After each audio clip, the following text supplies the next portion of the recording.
యేసుక్రీస్తు పరిశుద్ధ నామానికి మహిమ కలుగునుగాక. ప్రేమ యొక్క మార్గం అనే అంశాన్ని అనుదిన వాహినిలో నేడు మనం అధ్యయనం చేద్దాం.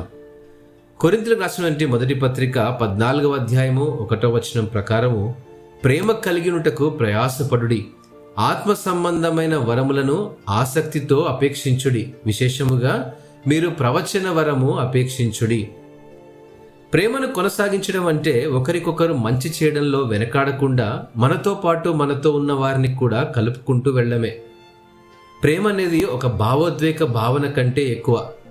ప్రేమించడం అనేది ఒకరి మేలు కోసం మరొకరు నిబద్ధత కలిగి ఉండడం అండి.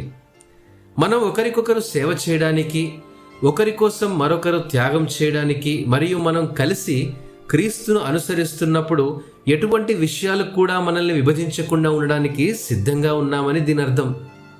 ప్రేమపూర్వక జీవితాన్ని గడపడం అంటే మీరు ఎవరితో ఎక్కువ సమయం గడుపుతారు, లేదా మీరు మీ ఆలోచనల శక్తిని ఎక్కడ పెట్టుబడి పెడతారు అనే విషయాల్లో ఉద్దేశపూర్వకంగా ఉండాలి. మీరు ఆచరణలో పెట్టగల కొన్ని ఆచరణాత్మక మార్గాలు మన సంఘంలోని కొత్త వ్యక్తులతో సంభాషించడానికి సమయాన్ని వెచ్చించడం, క్రీస్తు శరీరంలో ఒకరికొకరు సేవ చేయడం మరియు ప్రార్థించడంలో సహాయపడుతూ సంఘంలో ఏదైనా అవసరాలు ఉన్నాయో తెలుసుకోవడం మొదలగినవి మరెన్నో ఉన్నాయి.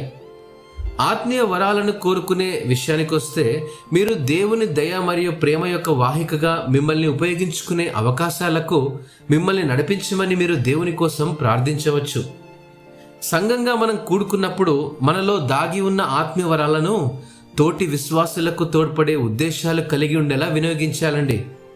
యేసుతో మీ సంబంధం విశ్వాసంలో మీ వృద్ధికి సంబంధించింది కాబట్టి అదే మీ తోటి విశ్వాసిని క్రీస్తు స్వరూపంలోనికి కూడా నడిపిస్తుందనే సంగతిని ఇక్కడ జ్ఞాపకం చేస్తూ ఇట్టి మాటలను దేవుడు ఆశీర్వదించునుగాక.